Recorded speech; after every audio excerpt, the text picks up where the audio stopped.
Hello, kids. That probably was a big, huge lag, but hello, kids, and YouTubers, and ladies, and gentlemen, and monsters, and kids. Mostly YouTubers. I think I said kids twice. Anyways, this is Tony, and this is Tiffany, back from Moonfoot 1. But you've been watching and subscribing, so you already know that. But in case you didn't, that's who we are. And usually our videos are pretty funny, or at least we think so. But maybe they're not. But that doesn't matter anymore because now it's time to get serious.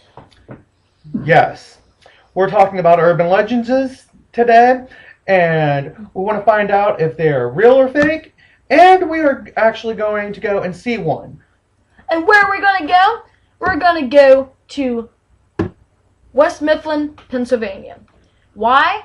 Because that is the location of the tale of the Green Man, or Charlie No-Face. And this is how the legend goes. Of all of local legends in western Pennsylvania, the tale of Pittsburgh's Green Man is the best known. This horribly deformed man, also called Charlie No-Face, could be seen at night, blowing cigarette smoke through the holes in his cheek, lurking by the roadside, trying to stay out of sight. It sounds like it's a classic boogeyman story, except for one detail. It's true.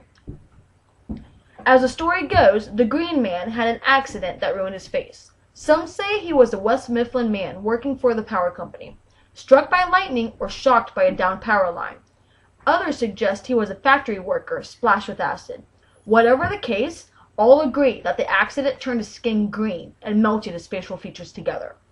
Depending on who's telling the story, the Green Man either died immediately or survived and holed up in a boarded-up house. A variant on the story gives late-night thrill-seekers a place to look for the green glow of their hero's skin. The accident took place near one of the many abandoned railroad tunnels in Greater Pittsburgh, and that's where he ran to after his accident. Many different locations are said to be the site of Green Man's Tunnel. Then that includes West Mifflin, South Park, and Altoona, Pennsylvania. But the most popular is in South Park Township, just off Snowden Road, a site used for the township for storing rock salt for snowy days. However, that tunnel is blocked off with no access to it. Therefore, we're going to the West Mifflin Tunnel, which is pretty creepy. We've been there before, but this time we're actually going to go inside of the tunnel and find out if we can get some actual footage. Yeah. Just for you guys. Just for you, because we love you so much. We're willing to die just to get you the footage you want. So much for the stories. Here are the facts. For 50 years, right up until the 1980s, Raymond Robinson used to walk a lonely stretch of road between Coppell and New Gailey for exercise. He did this under the cover of at night because of what happened to him way back in the summer of 1919. On a dare, the 8-year-old Raymond had climbed up the pylon that held the power lines for the Harmony Line trolley in Morado. A bird had built a nest there, and his buddies wanted to know if there were any eggs in it. Ray never saw the nest, or anything else again. He lost both eyes in the accident, so he never got to see the Beaver Falls newspaper headline about what happened up that pylon. Morado lad, 8, shocked by live wire, will die. But he did prove the headline writer wrong. 2 months later, the Daily Times reported, in spite of all his affliction, the boy is in good humor. After a lengthy recuperation, Ray Robinson was released, with a prosthetic nose connected to a pair of dark glasses that concealed his empty eye sockets. He passed his days listening to the radio, reading Braille, and making belts and wallets out of leather. He mowed the lawn with a manual mower, and at night he went for walks along Route 351, which is remarkable with someone who doesn't have eyes. Exactly. Word soon spread about the disfigured night hiker, which is why you guys that are in Pennsylvania may know a little bit about the legend. Local teenagers began calling him Charlie No-Face. People from further afield called him the Green Man, and folk began driving to the area just to meet him. Some nights there was such a flow of traffic to the road that the police would be there to move things along. Generally, Ray would hide when he heard traffic approaching, because of a few disrespectful types. But some curiosity seekers befriended him. Like us.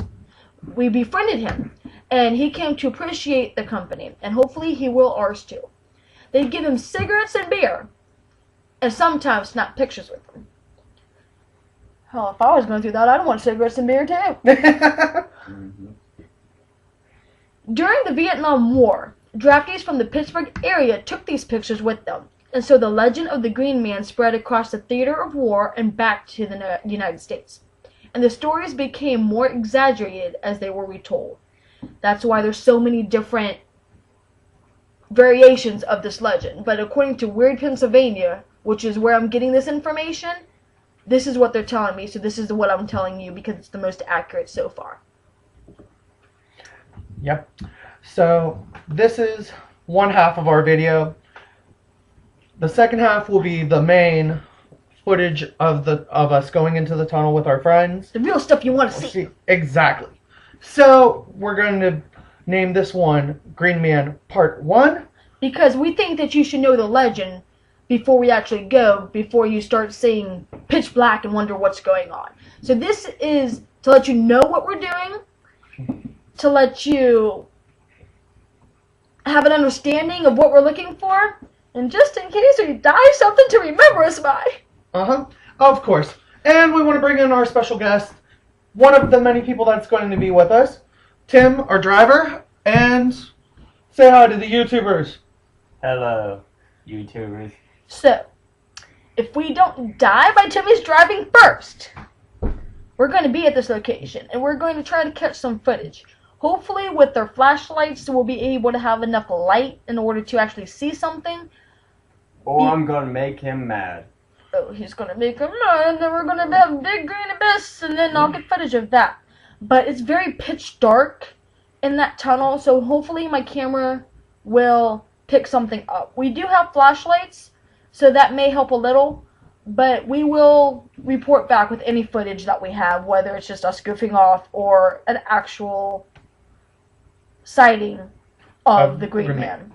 Alright, so until then, peace! Bye! You.